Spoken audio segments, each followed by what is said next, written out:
Now, why would one do that? The reason, the Hindu would say, is that the basic pulse of life, the basic motivation of existence, is what we call the game of hide and seek. Now you see it, now you don't. You see, everything is based on that because all life is vibration, pulsing.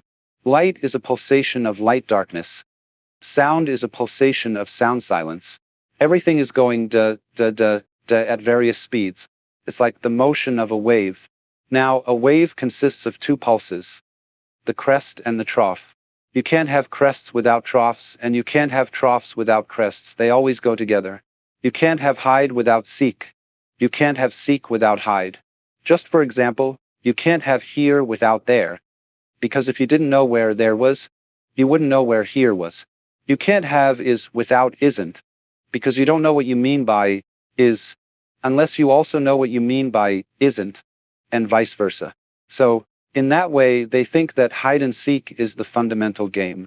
As if the Lord God, the Brahman, as they call it, said in the beginning, "Get lost, man. Disappear. I'll find you again later." And then, when you know the disappearance gets very far out, the contrary rhythm begins. The dreamer wakes up and finds out, "Who? That's a relief." Then, after a rest period in which everything is, of course, at peace, it starts all over again, because the spirit of adventure springs eternal.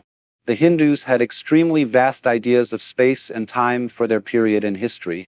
They had the theory that the hiding part of the game goes on for 4,320,000 years, a period called a kalpa in Sanskrit. And then the dreaming part is followed by the waking part. The dreaming is the hiding, where the Godhead imagines that it is all of us. Then, for another 4,320,000 years, there is a period of awakening. And at the end of that, the dream begins again.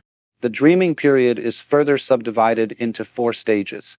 The first stage is the longest and it is the best. During that stage, the dream is beautiful. The second stage is not quite so long and it's a little unsettling.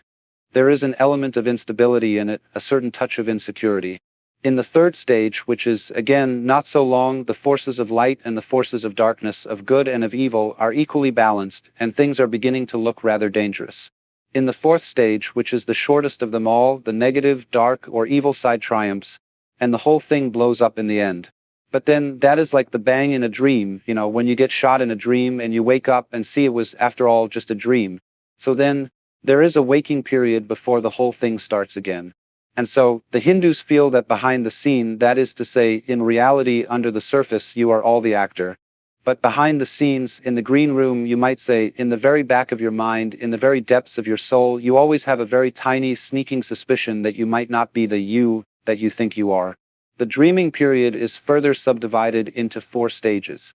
The first stage is the longest, and it is the best. During that stage, the dream is beautiful. The second stage is not quite so long, and is a little unsettling. There is an element of instability in it, a certain touch of insecurity. In the third stage, which is not again so long, the forces of light and the forces of darkness, of good and of evil, are equally balanced, and things are beginning to look rather dangerous. And in the fourth stage, which is the shortest of them all, the negative, dark, or evil side triumphs, and the whole thing blows up in the end. But then that is like the bang in a dream, when you get shot in a dream and you wake up and see it was after all a dream. So then there is a waking period before the whole thing starts again.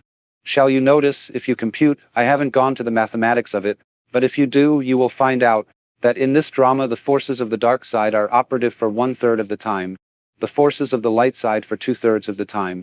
This is a very ingenious arrangement, because we are seeing here the fundamental principles of drama. So then, look at something else about drama and its nature.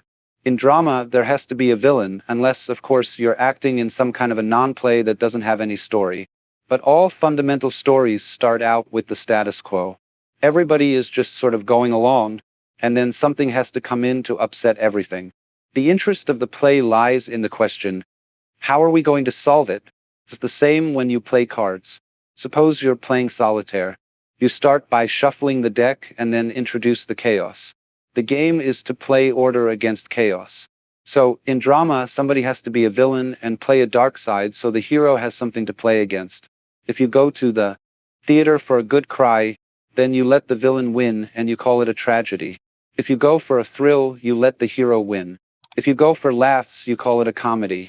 There are different arrangements between the hero and the villain, but in all cases, when the curtain goes down at the end of the drama, the hero and the villain step out hand in hand, and the audience applauds both. They don't boo the villain at the end of the play. They applaud him for acting the part of the villain so well, and they applaud the hero for acting the part of the hero so well, because they know that the hero role and the villain role are only masks. And so, you see, behind the stage too, there is the green room where, after the play is over and before it begins, the masks are taken off. The Hindus feel that behind the scene, in reality, under the surface, you are all the actors, marvelously skilled in playing many parts and in getting lost in the mazes of your own minds and the entanglements of your own affairs, as if this were the most urgent thing going on. But behind the scenes, in the green room, you might say in the very back of your mind and in the very depth of your soul, you always have a very tiny sneaking suspicion that you might not be the you that you think you are. The Germans call this a Hintergedanke, a thought way back in your head that you'll hardly admit to yourself. Of course, you've been brought up, most of you, in the Hebrew Christian tradition, and it would be very wicked indeed to think that you were God. That would be blasphemy.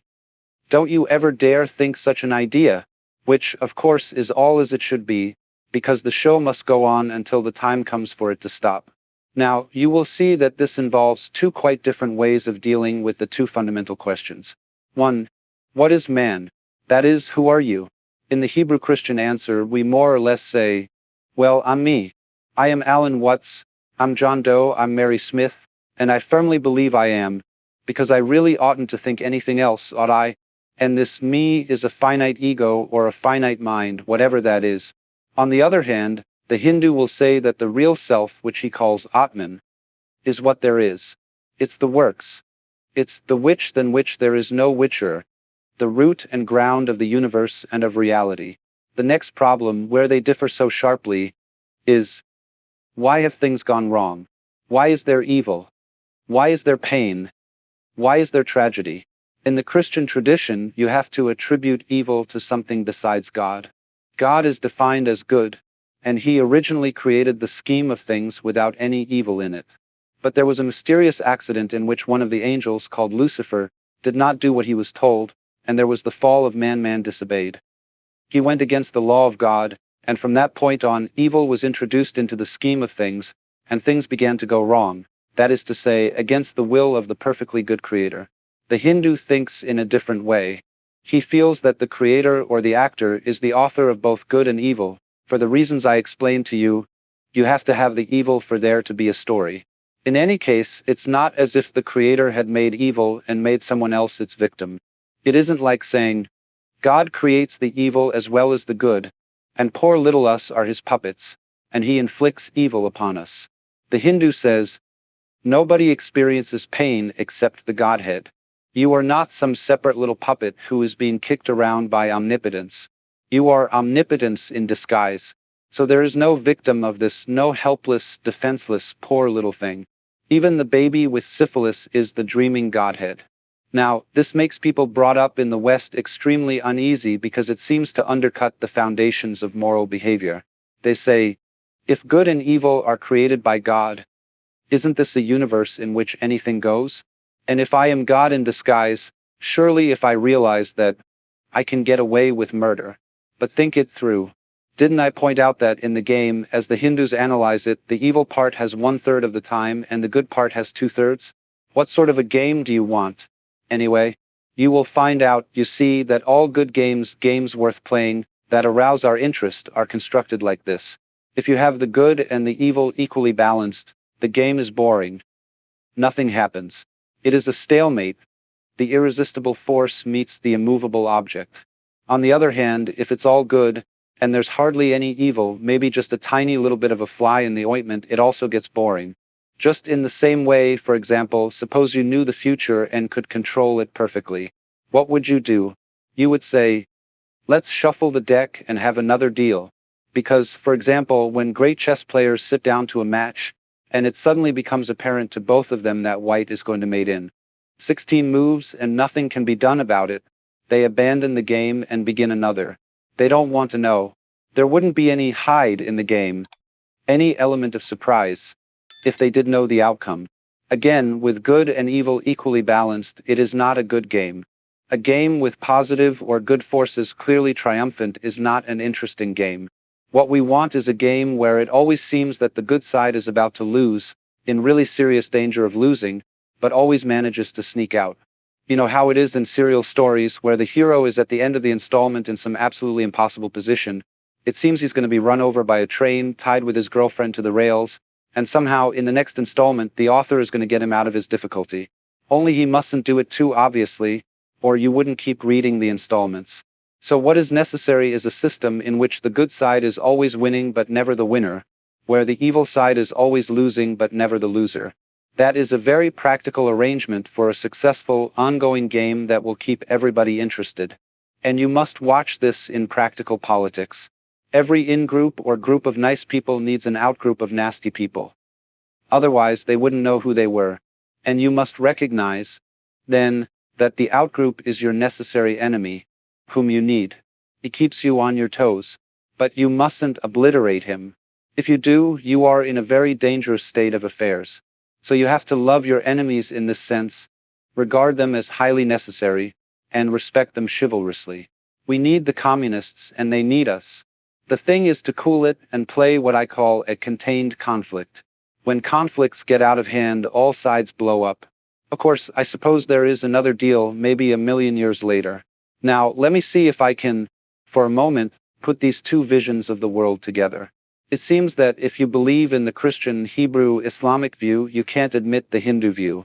Because if you are a Christian, let's say if you're an Orthodox Protestant Bible type, or if you're a Roman Catholic, you can't believe that you are God. So that excludes Hinduism, apparently. But let us go back to Judaism for a minute and ask this question. If Judaism is the true religion, can Christianity be true too? No, because the one thing in Christianity the Jew cannot admit is that Jesus Christ was God. It is unthinkable for a Jew that any man was indeed God in the flesh. Or, the second question, if Christianity is the true religion, can Judaism be true too? The answer is yes, because all Christians are Jews. That is to say, they have taken in the Jewish religion, lock, stock, and barrel in the Old Testament into their own religion. Every Christian is a Jew plus something else, which is his particular attitude toward Jesus of Nazareth.